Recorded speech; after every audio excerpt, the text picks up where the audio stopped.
안녕하세요. 세모잡지입니다. 오늘의 주제는 반고흐가 자신의 귀를 자른 원인으로 알려진 술, 압생트입니다.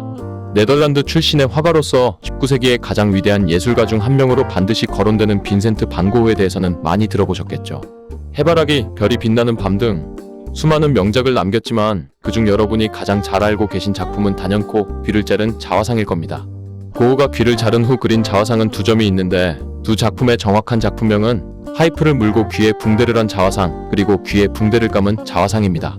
이 두 작품은 고흐가 자신의 귀를 직접 자르고 나서 그것을 작품으로 남긴 것인데 평범한 사람들의 입장에서는 상당히 기괴하고 끔찍한 행동이라고 느껴지죠.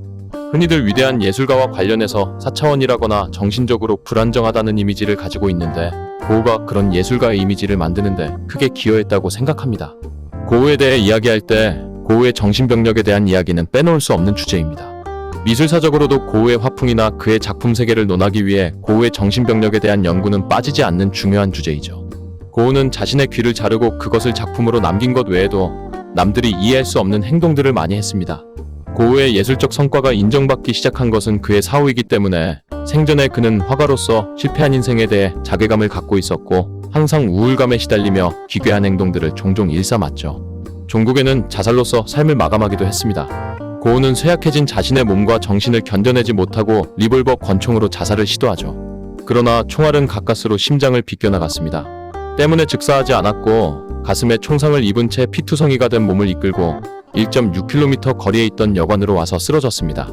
두 명의 의사가 고흐의 가슴에서 총알을 빼냈고 감염으로 인한 고통을 호소했죠. 생명에는 지장이 없을 정도로 호전되는 듯 보였으나 이틀 후 사망하고 맙니다.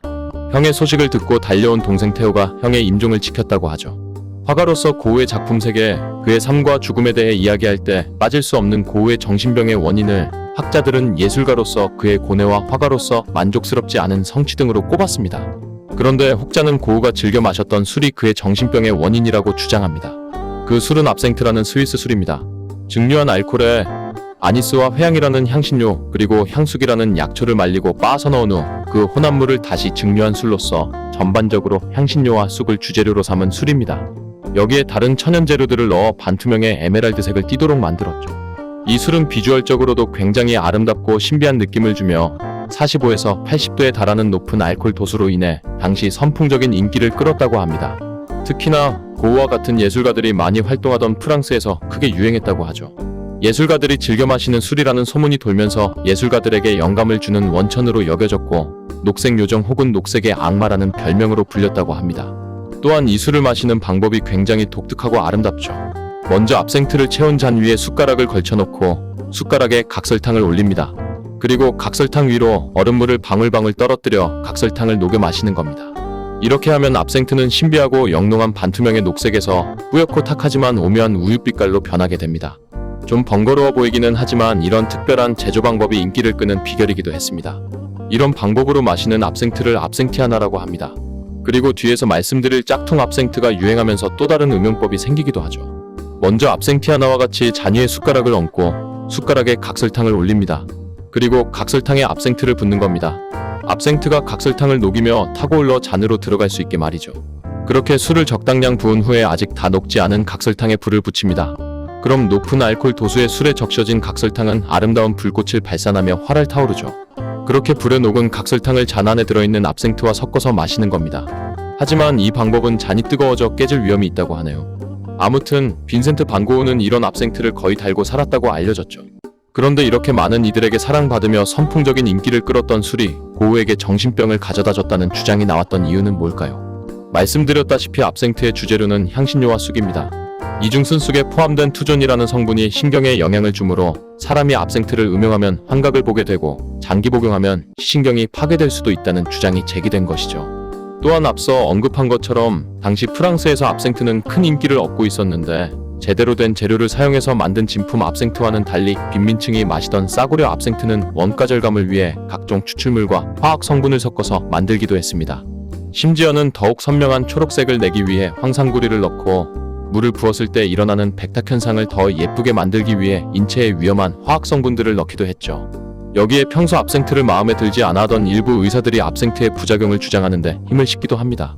프랑스의 저명한 의사였던 발랭텍 마냥은 압생트로 인한 알코올 중독 증상은 다른 술들에 의한 증상과 다르다는 주장을 펼쳤고, 이를 뒷받침하기 위해 쥐에게 고도로 농축한 쓴숙 추출물을 주입하는 실험을 실행하기도 했죠.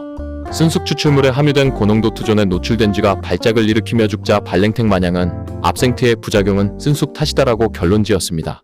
그리고 압생트 부작용 논란의 결정타를 날린 사건이 있었는데, 바로 1905년 8월 스위스에서 장 랑프레이라는 농부가 압생트를 마신 후 자기 일가족을 총으로 쏴 살해하고 자신도 자살한 사건이죠.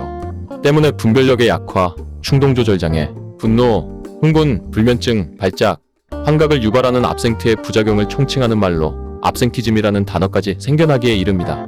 이러한 이유들로 인해 압생트는 1910년대부터 2000년대까지 거의 100년에 가까운 세월 동안 판매가 금지됩니다. 그런데 과연 압생트가 그런 부작용을 일으킨 게 맞을까요? 최근 연구 결과에 따르면 압생트의 부작용으로 알려진 것들은 그저 극심한 알코올 의존증의 증상들인 것으로 알려졌습니다.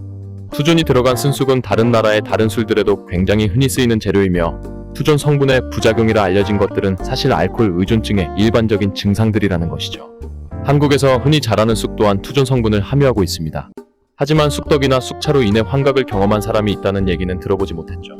결론적으로 압생트에 들어있는 어떠한 성분이 심각한 부작용들을 야기한 것이 아니라 그냥 당시 유럽인들이 지나치게 술을 많이 마셔서 음주 사건 사고가 끊이지 않았던 것이죠. 자기 가족을 모두 죽이고 자살한 농부의 사건에 관해서도 당시 신문에서는 이 농부가 압생트를 마시고 미쳐서 이런 일을 벌였다고 보도했지만, 사실 압생트는 아침에 한두 잔 마셨을 뿐이라는 것이 밝혀졌습니다. 물론 언론에서는 이에 대해 자세히 보도하지 않았지만요. 또한 압생트 부작용설에 큰 힘을 보탰던 의사 발랭택 마냥이 심각한 자문화 중심주의자였고, 프랑스의 전통주의자 프랑스 문화의 상징인 와인을 찬양하며 압생트처럼 역사가 짧은 증류주를 혐오하는 사람이었다는 사실도 이제는 밝혀졌죠. 고우의 정신병력과 고우가 압생트를 즐겨 마셨다는 사실로 인해 압생트는 그 부작용으로 악명을 떨치게 됐지만, 사실과는 전혀 달랐다는 것입니다. 압생트는 현재 법적인 족쇄에서 풀려나 다시금 사람들의 사랑을 받는 술이 되었습니다. 하지만 오랜 세월 압생트가 자리를 비운 동안 아이를 이로 바꾼다거나 맨 뒤에 이를 빼는 것처럼 스펠링만 하나 바꾼 싸구려 짝퉁들이 판을 치게 됐죠. 앞서 말씀드린 불을 붙여서 마시는 음용법 역시도 이런 짝퉁 압생트들로 인해 생겨난 것입니다. 한국에서는 아직 쓴쑥이 법적으로 식품에 사용될 수 없는 재료로 분류되어 있다고 합니다. 그래서 한국에서 판매되는 압생트들을 자세히 보시면 스펠링 하나가 미묘하게 다르죠. 이런 짝퉁 압생트들은 색깔과 이름만 흉내냈을 뿐 맛과 양은 전혀 다르다고 하네요. 국내에서 압생트의 맛을 느껴보시고 싶은 분들은 프랑스에서 만들어진 술인 파스티스를 드셔보시길 바랍니다. 압생트가 판매 금지되었을 때 금지된 성분만을 제외하고 최대한 똑같이 만든 술이기 때문에 압생트보다 도수만 조금 낮을 뿐 맛과 향이 거의 같다고 하네요. 혹시라도 해외에서 압생트를 마실 기회가 있다면 꼭 한번 맛보고 싶습니다. 하지만 지나친 음주는 몸에 해로우니 건전하게 적당히 즐기시기 바랍니다.